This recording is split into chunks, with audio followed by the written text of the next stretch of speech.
कोई जिम्मेदारी नहीं होती प्रधानमंत्री की देश के प्रति, कोई जिम्मेदारी नहीं होती जनता के प्रति कि जनता के सामने मंच पे खड़े हो सच बोलो।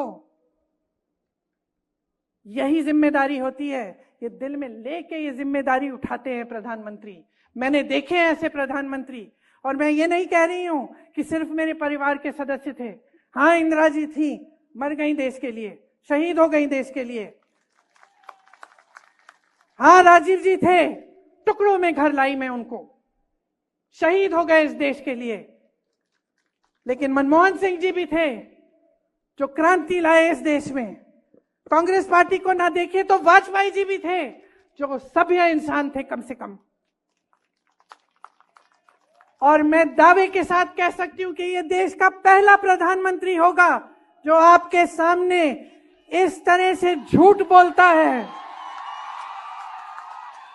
जिसके दिल में इतनी भी भावना नहीं है कि मैं जनता के सामने बोल रहा हूं, मेरे मुंह से सच निकलना चाहिए।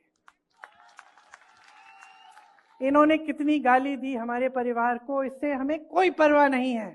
किसी को नहीं छोड़ा, मां को नहीं छोड़ा, पिता को नहीं छोड़ा, दादी को नहीं छोड़ा, दादा को नहीं छोड़ा, परदादा को नहीं छोड़ा, भाई को नहीं छोड़ा, पति को नहीं छोड़ा, कोई बात नहीं करते रहे। 56 इंच का इनका सीना नहीं है, इनका सीना नहीं है, लोहे के सीने हैं हमारे। करते रहे, लेकिन देश के सामने इस तरह के झूठ बोलना, इस स्तर पे आना देश के सामने कि कोई राजनीतिक दल आके एक्सरे लेकर आपके घर में घुस के, मतलब मजाक की बात है। तो मैं सिर्फ एक आग्रह करने आई हूं आपसे कि इस बार जो आपका वोट है ना, वो किसी नेता के पक्ष में नहीं, किसी पार्टी के पक्ष में नहीं, ये वोट आपका वोट है। अपने देश को दो, इंडिया को दो। गठबंधन का नाम भी इंडिया है, लेकिन आप सोचिए, ये आपका देश है, ये आपका देश है। अपने देश को अपने दिल में रखो, समझो कि आज वो पल आ गया है कि आपको अपने आगे देखना है। सिर्फ अपना नहीं, सिर्फ अपने परिवार का नहीं, अपने गांव का नहीं, अपने घर का नहीं, अपने शहर का नहीं, अपने प्रदेश का नहीं, अब अपने देश के बारे में सोचो। ये देश है, देश ने जीवन दिया है, देश ने सब कुछ दिया है आपको और हमको। ये जो वोट है इतना कीमती है, इसको व्यर्थ मत करो, व्यर्थ मत करो। ऐसी फिजूल की बातों पे अपना वोट मत दो।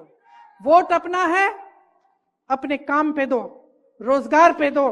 महंगाई बढ़ रही है, उसको कम करने के लिए दो। महिलाओं की सुरक्षा के लिए दो, महिलाएं अपने पैरों पे खड़े हों उसके लिए दो। आदिवासियों के लिए क्या करेगी सरकार, उसके लिए दो। दलितों के लिए क्या करेगी सरकार, उसके लिए दो। ये वोट देश की जनता के लिए जाना चाहिए। गलतफहमी में मत होना, गलतफहमी में मत होना। सब आपके हाथों में है, किसी एक नेता के हाथ में नहीं है, सब आपके हाथों में है। इस बात को समझिए, अपनी शक्ति को पहचानिए और इस चुनाव में ऐसा वोट दीजिए कि इस देश में जो सरकार है वो बदल जाए और आपका भविष्य उसके साथ बदल जाए।